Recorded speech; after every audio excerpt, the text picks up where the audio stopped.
Bonjour à tous et bienvenue dans le reportage des Barreaux d'Europe. Au programme de ce reportage, une présentation des jardins partagés de Saint-Jacques-de-Compostelle. Puis, nous nous dirigerons vers Cardedeu, en Espagne, pour étudier le projet de permaculture de Claudia et Clio. Ensuite, nous parlerons de l'éco-communauté de Cantonal située en Catalogne, pour enfin finir avec un site de production d'énergie renouvelable d'un nouveau genre, les tours solaires et centrales à miroirs cylindro-paraboliques. Mais avant tout, commençons par deux interviews de deux jeunes citoyens.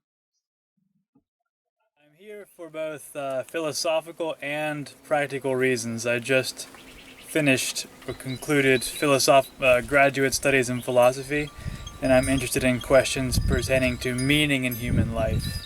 And I'm convinced that a connection to nature, a connection to the rhythms and cycles and processes of nature are important for meaning in human life.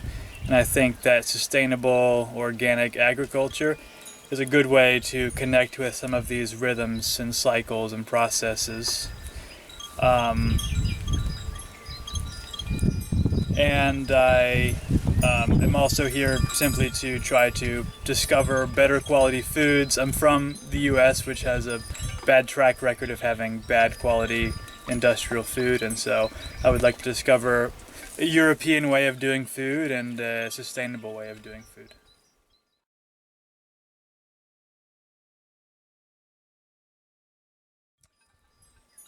Sustainable development is, for me, the only possible path forward for the human race. That it's either we learn how to conserve resources and responsibly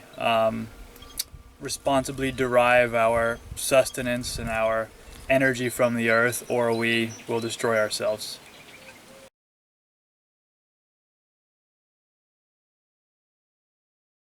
I hope for a future of total green energy, solar and wind energy, and a future where decisions are increasingly made based on considerations of quality and not just quantity, and people make decisions based on what is responsible, ethical, and meaningful, as opposed to merely profitable.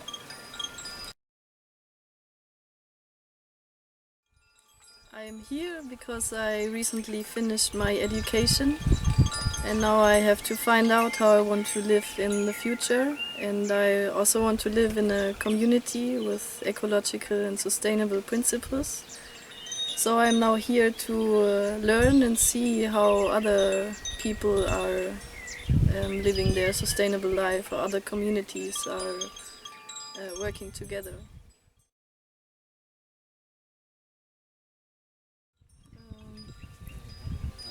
I guess sustainable development is for me to create something that lasts for longer, like for my generation, but also for the next generation, which is not destructive, but creational, which is creating something which is improving the environment I'm living in.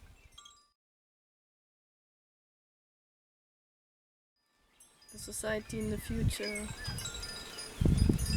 Well, I hope that it's more ecological, for sure, because I think if we are not switching our lifestyle, then there will be no real society in future, or the living conditions will be worse. So I think now is the time to change our behavior, be more ecological, and try to fit in again in our natural ecosystem and coexist with it instead of destroying it.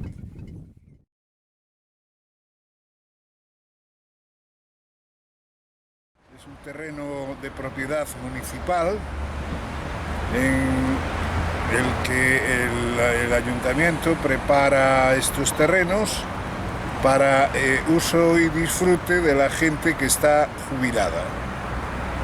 Divide en parcelas y concede estas parcelas por un plazo de 2 años para que esta gente, jubilados, cualquier otro solicitante, pues puedan disfrutar trabajando, plantando lo que les dé la gana en cada una de estas parcelas. No sé si luego al cabo de los 2 años estas parcelas que son, como pueden ver, prácticamente todas iguales, menos las esquinas. Pues estas, al cabo de los 2 años, el solicitante tiene que volver a solicitarlo o bien abandonar, con lo cual hay una lista de espera y se le concede al siguiente de la lista. Nous nous sommes ensuite rendus au marché constater la qualité des légumes cultivés dans ces jardins. Ces nouvelles pratiques, en plus de créer du lien social entre les habitants, permettent aux citoyens de jouir de produits de qualité, produits à une échelle locale.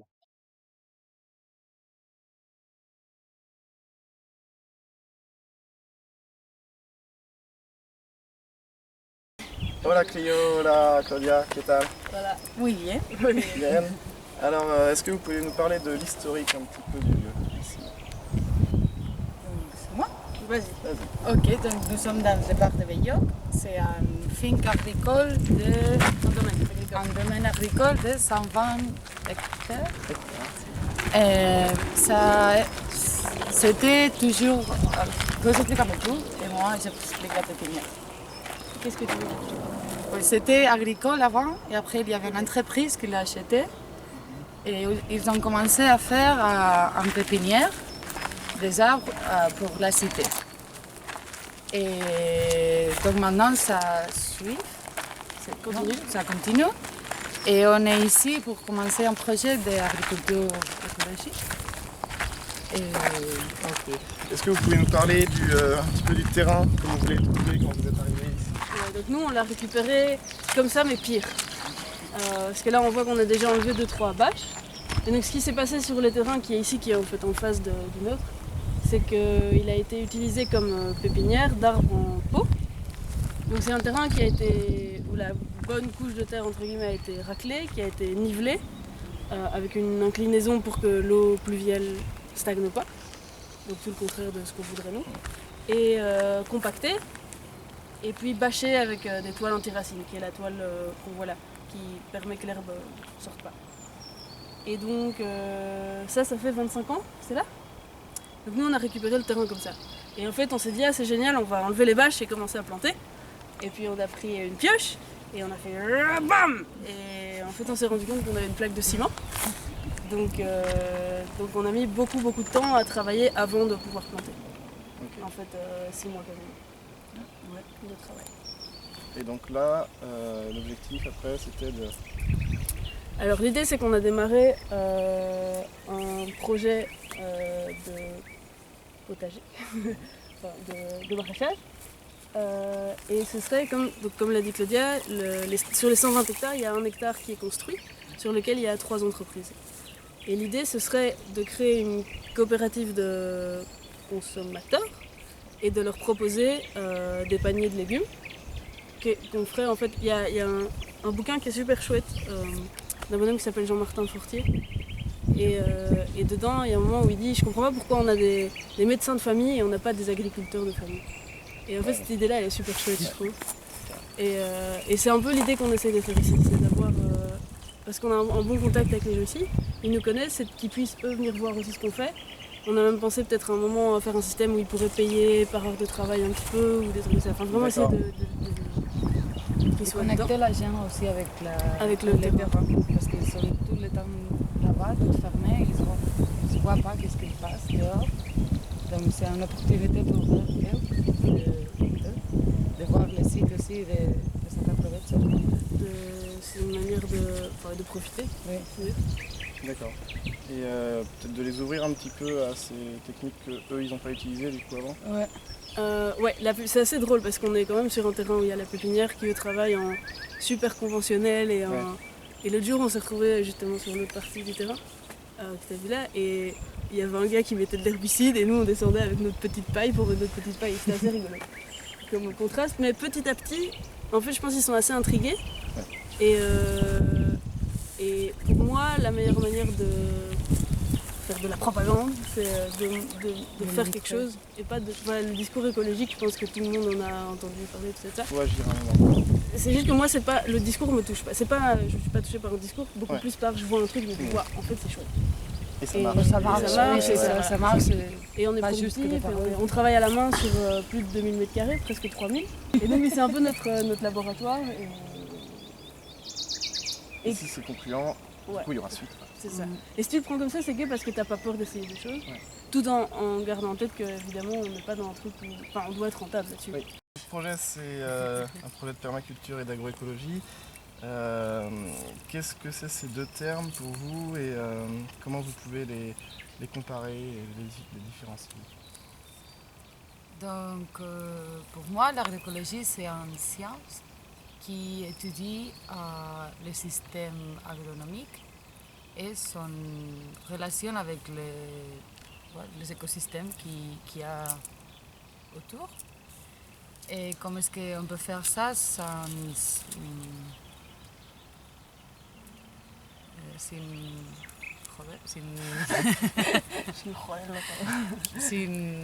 Sans endommager l'écosystème. Oui, c'est ça. Et donc, ils étudient beaucoup de techniques pour arriver à cette fin. Non?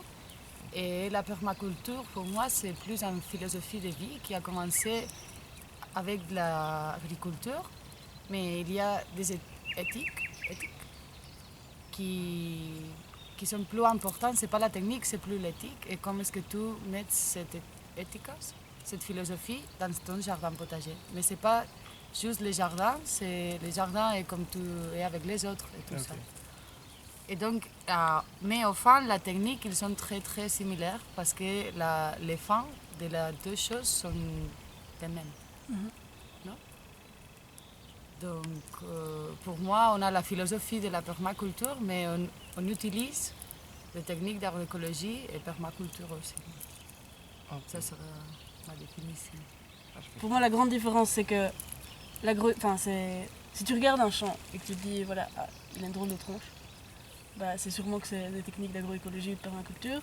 Et ces techniques, la technique, dans le système de la permaculture, ça va être une traduction de certaines valeurs et de certaines idées et de certains buts. Et par exemple, le fait de travailler en observant comment les systèmes naturels fonctionnent, puisqu'ils sont beaucoup plus productifs. C'est ce qu'il y a de plus productif et ce qu'il y a millions d'années d'expérience. Nous on dit on fait un laboratoire de 3 ans, la nature elle a fait un laboratoire de millions d'années. Tu vois. Donc elle est plus productive que nous de toute façon, parce qu'elle a un peu plus d'avance. Et en fait l'agroécologie a débouché sur certaines techniques en étudiant de manière on va dire scientifique peut-être. Et la permaculture il débouche par des études scientifiques et par un système de valeurs. Et en fait c'est assez intéressant quand même comme différence. Parce que la permaculture va connecter l'agriculture au reste de la vie aussi. Au reste de... C'est pas juste... On parle pas juste de technique. On parle d'architecture, de médecine, de relation, de société, d'économie, de tout ça. Et donc c'est vraiment faire fonctionner les choses en système. Est-ce que vous avez quelques exemples de permaculture et d'agroécologie? La terrasse sur laquelle on est ici, sur laquelle il y a les fruitiers, on a pratiqué En fait, si tu regardes une forêt, comment elle est construite, si tu regardes un champ de blé, le champ de blé il produit de la tige et puis il produit le grain et tu produis seulement à un étage. Donc si tu plantes 1 mètre carré de blé, tu vas avoir 1 mètre carré qui est productif. Et si tu regardes une forêt, c'est jamais comme ça. Tu as de la production au niveau du sol, tu as plutôt une couche type herbe, puis tu as des grands arbres, des petits arbres, des buissons, parce que les buissons ils ont plus besoin d'ombre que le grand arbre fait, tu as tout ce qui est plutôt liane, qui va pousser en grimpant. Et si tu prends 1 mètre carré de forêt, tu vas avoir une production à cet étage-ci, à cet étage-ci, à celui-là, à celui-là, à celui-là. Donc beaucoup plus productif. Et c'est un peu ce qu'on a voulu faire ici, tout en mixant le fait qu'on a planté des framboises qui à la base viennent de Belgique, parce que moi je viens de Belgique, et qui sont des plantes qui peuvent être sensibles à beaucoup de chaleur. Et donc il nous fallait de l'ombre. Et donc on s'est dit au pied des pêchers qu'on a ici, on va planter les framboises, comme ça ils sont protégés, et en même temps on rentabilise cet espace-là parce qu'on ne peut pas planter d'autres pêchers ici par exemple. Et donc ces framboises-ci, ils sont protégés par les pêchers. Et ces framboisiers-là, ils seront protégés par des vignes qu'on a plantées, que vous avez plantées un peu à côté. Là, c'est une plante qui est beaucoup utilisée, beaucoup utilisée au potager parce que on appelle ça de l'allélopathie. C'est quand deux plantes, en gros, sont potes et qu'il y en a une qui protège l'autre. Ou... L'exemple un peu typique, c'est la carotte et l'ail ou la carotte et les poireaux, parce que il y a une mouche qui attaque la carotte, qui s'appelle mouche de la carotte, qui est très dérangée par l'odeur de l'ail. Donc elle va pas venir. Et vice versa, la mouche du poireau, elle est très dérangée par l'odeur de la carotte, donc elle vient pas. Salut Marie, Salut, comment tu vas? ça va bien. Alors est-ce que tu peux nous parler un petit peu de l'éco-communauté de Cantonal? Ouais, l'éco-communauté cantonale, c'est une communauté qui a commencé en août dernier, qui est tout près d'ici, à San Antonio de Vilamajor. Et donc c'est un projet d'autogestion et qui a une partie de convivialité, donc de vivre en communauté, et qui a un côté aussi politique, donc d'essayer de changer la façon qu'on vit et comment on fait aussi notre relation. Et donc moi je ne fais pas partie de la communauté qui habite là, mais je fais par exemple partie du potager. Donc j'ai un compromis d'y aller quelques jours là pour aider au potager. Et donc il a un premier cercle de 8 personnes qui habitent là, qui sont là faisant la bioconstruction, en faisant la gestion du projet. Et puis après il a quelques cercles de personnes qui sont là pour faire des ateliers, qui prennent en charge le potager, mais aussi d'autres projets économiques aussi un peu de production de la communauté. Donc, Ok. Et les gens qui habitent dans cette communauté, ils ont à peu près quel âge? À quoi ils ressemblent? C'est quoi le portrait type? Ok, donc ils sont entre 20 et 30 ans, 33. Et c'est des gens qui, il y a une partie ingénieurs, il y a une partie des gens, un peu tout le boulot, mais qui ont arrêté un peu et ils ont décidé de changer la façon comment ils vivaient et de sortir du capitalisme surtout, de sortir de cette façon de consommation qu'on a et pour essayer d'autogérer ces façons de vivre. Donc l'objectif, c'est pas non plus l'autosuffisance, de dire on veut tout nous faire nous-mêmes, mais justement de comment on échange, comment on fait les échanges, et avec quelles relations on fait les échanges pour avoir une vie, une bonne vie, mais pas avec cette hiérarchie, pas avec ce système qui nous oppresse d'une façon, mais d'une autre façon.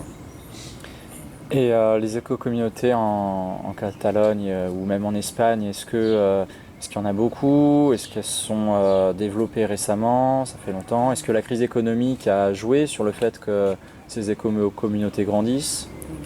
Je pense qu'il y en a eu toujours et avec différents objectifs. Donc l'objectif autosuffisance, l'objectif habiter dans la rurale, et après aussi les projets vraiment plus politiques, plus sortir du capitalisme, plus sortir de cette, de ce qu'on parlait des relations. Et peut-être après la crise, il y a plus de gens qui réfléchissent à sortir du capitalisme et qui veulent choisir une autre façon de vivre, donc qui vont dans la campagne avoir une autre mode de vivre, mais il y a depuis plusieurs années qui ont des communautés avec cette sens-là. Donc peut-être qu'il y en a plus parce qu'ils n'ont pas eu possibilité, parce qu'ils n'ont pas eu de boulot, qui décident de vivre dans la campagne.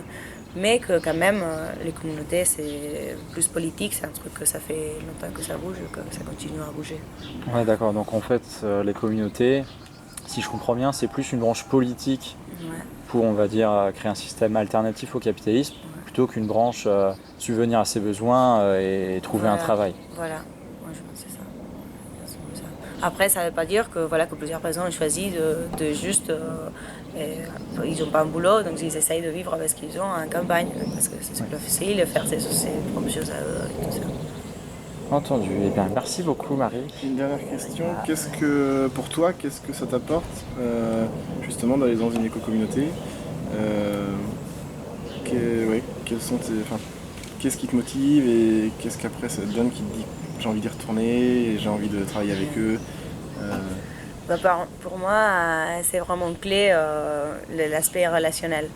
de comment on apprend ensemble, comment on peut apporter ce que ça nous apporte les autres, et dans une base de respect, de débat, de pouvoir vraiment grandir à niveau personnel. C'est là que je sens que j'ai envie de m'investir, parce que je reçois aussi un croissant personnel et une relation, des relations humaines que je vraiment apprécie. Et après, bien sûr, voir que tu peux avoir le pouvoir de faire de l'action, être capable d'avoir ton propre à manger, d'apprendre, enfin tous les trucs que tu peux apprendre, d'être pas autosuffisant parce que tu l'es pas complètement, mais vraiment d'avoir ce pouvoir, de prendre le pouvoir et de pas laisser à les structures et au système que lui, il a ton alimentation, qu'il décide où tu dois bosser, comment tu vas t'alimenter. Justement, c'est casser avec ça et dire moi, ce que je suis capable de faire, mais pas moi, mais justement avec les autres, et comment je fais mes relations avec les autres pour être capable de ça. Cool. Muy bien. Muy bien. Merci beaucoup, Marie. Rien, c'est cool.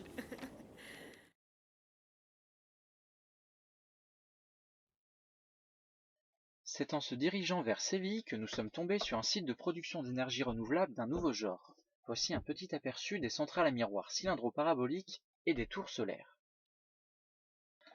Les centrales à miroirs cylindro-paraboliques se composent de longs miroirs qui tournent autour d'un axe pour suivre la course du Soleil. Les rayons solaires sont concentrés sur un tube horizontal et chauffent un fluide qui servira à transporter la chaleur vers la centrale elle-même. La température du fluide peut monter jusqu'à 500 degrés. Cette énergie produit de la vapeur, actionne une turbine qui produit de l'électricité. Cette centrale solaire est la première centrale solaire thermique commerciale en Europe.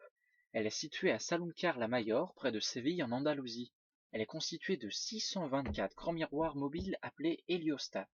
Sa tour solaire a une puissance électrique nominale de 11 MW. Sa construction aura duré 4 ans et a pris fin en 2005.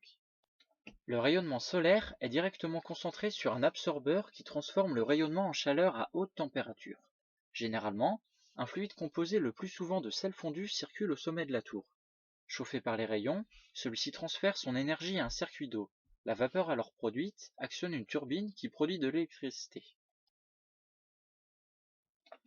La totalité du site que nous avons visité est composée de 3 tours solaires et de 2 centrales à miroirs cylindro-paraboliques. Ce site produit environ 300 MW d'énergie qui alimente environ 180 000 foyers, soit l'équivalent des besoins de la ville de Séville. C'est avec ces initiatives que nous pourrons passer d'une économie basée sur les énergies fossiles à une nouvelle ère post-carbone où la qualité de vie sera meilleure pour chacun de nous.